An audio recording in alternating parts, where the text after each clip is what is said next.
So if you're thinking about moving to the Salt Lake City area and you want to know 6 steps that'll make it much, much easier on you, well, stay tuned.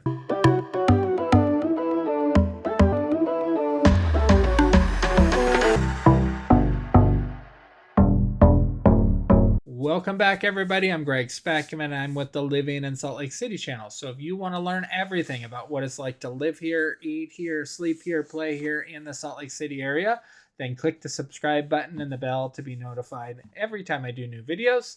Lately, I've been getting a ton of people reaching out to me, giving me a call, shooting me a text, sending me an email about making that move here to the Salt Lake City area. So if that's you, please reach out.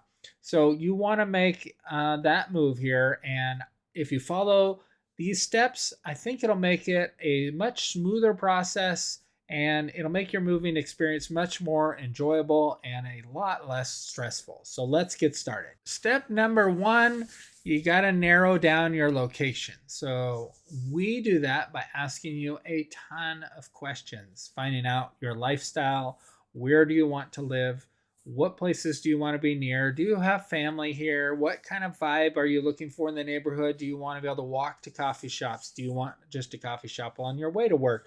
Do you work in downtown Salt Lake City or Provo? Or where do you work? How do you plan to get there? Do you want to take advantage of our track system here and use that light rail system, or take the front runner train to get to work? There are a number of things that you're going to need to do to help narrow down your location. Like, do you have family that live in the Salt Lake City area and you want to be close to them? For instance, my nephews, they live about 15 to 20 minutes away from me right now, which is the perfect distance, I think, because if we want to invite them over for dinner or just to hang out and play games, they can come over without any real issue. Or if we want to go over to their house, it's super close. And we seem to have car issues, and so they can come over and help work on our cars, or we can take our car over to them. It's not an issue because of how close they are. If they had moved where one of them wanted to move down to Eagle Mountain, then that drive would have been much worse. So it would have been about a 30-minute drive to get to where they were moving. And then we would have had to really make that decision. Do you really want to go visit? Because, 30-minute drive there, 30-minute drive back, plus the time, all of a sudden it's not as convenient as being super close. So those are some things to take note of. Step number 2 to moving to the Salt Lake City area would be that we help build out your custom search, your home types, the area that you wanted to live, because we help narrow down the location. We figured out your budget that you want to spend. You can favorite properties on our website. That helps with the algorithm so that it can send you properties that you really like. Step number 3 would be set up a date for you to come and visit. I think coming and visiting here is a must, because really the only true way to get a good idea of the areas and the feeling and the vibe and what stuff is near you is for you to come and visit. That's what we did when we moved here. We came out, I want to say we came out like 2 years before we moved.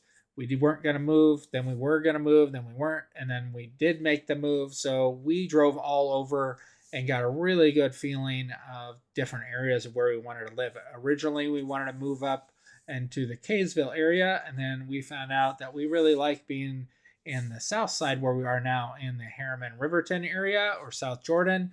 There's a lot more new things, I feel like, down this way, a lot more restaurants. You can get anywhere you want to go. Then you have Draper and Sandy that are super close. So it's just, you got to figure out where it is that's important for you, but that's something that definitely helps. And setting up that time to come and visit is really the only way. Now, we do help people that have made that move and couldn't come here. And if you have to move quickly, that's a different story. But we can definitely do either some custom videos for you, or FaceTime or Google Duo you, and give you an idea of what kind of some of the stuff is. I've even driven through neighborhoods on FaceTime and held my phone out the window just so they could see what the neighborhood really looked like live. So that's stuff we do for clients. Step number 4 is setting up your lending options. And we want to make sure that your offer is competitive. So going with a local lender that other real estate agents here have heard of is a definite must. And so that's why we have partnered and use a few different lenders that most agents have heard of, or they know the company name for sure. So that definitely helps you put a stronger offer together. you don't want to use one of the online lenders, you can always switch and refinance later to one of them once you're in your home.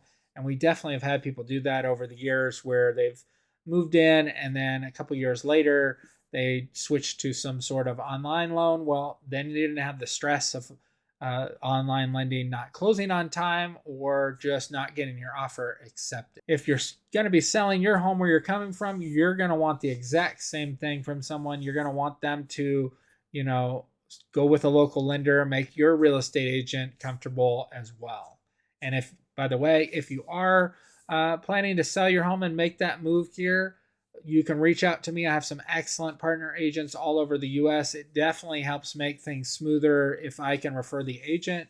That way I know who you're working with and they can provide good communication with me so that your home purchase here goes much more smoothly. Step number 5 is we help guide you through the buying process so that you move in on time and as little hassle as possible. So from helping you schedule your home inspections, we provide what time you're supposed to show up for the home inspection. If you can't go, then we are there and you get to talk to the inspector, on FaceTime or something, helping you negotiate or deal with any repair items that are in the home, financing. There are a number of things, something like 200 different things that we handle behind the scenes that you really don't even know about and most people don't talk about, but there are a ton of little tiny details that get handled, and if I'm doing my job right, then you never even know those exist, but some of them do come up. We help provide your utility information, when you should turn those utilities on, when you should switch over. Should the seller need extra time in the home after closing, then we help negotiate that so that you get the right stuff handled and you get to move in when you need to, because you definitely do not want to show up with your moving truck and then not have keys to be able to get into your home. So those are just some of the things that we help guide you through and do. It's not just looking at a home and then writing an offer and then we say see yes. So there are a lot of things that go into purchasing a home that most people don't think about. And that leads us to step number 6, which is you got to reach out to us. You got to give us a call or shoot us a text so we can get that Zoom strategy session set up so that we can know about your situation and talk to you and just help know what your situation's like, what your moving time frame is, and all of that. One extra thing I want to recommend, and that's that you plan a vacation. So after you've moved in, 2 to 3 days vacation is really, really nice. We've had people not do this, and then people do this, and it just really, really helps in that regard. And just getting away for a couple days and staying in a hotel where you have no stress, no nothing. It's really, really nice to relax. So hopefully this was helpful and you're ready to learn more about the Salt Lake City area. And if you are, then reach out, give us a call, and let's talk. Until next time, be rad.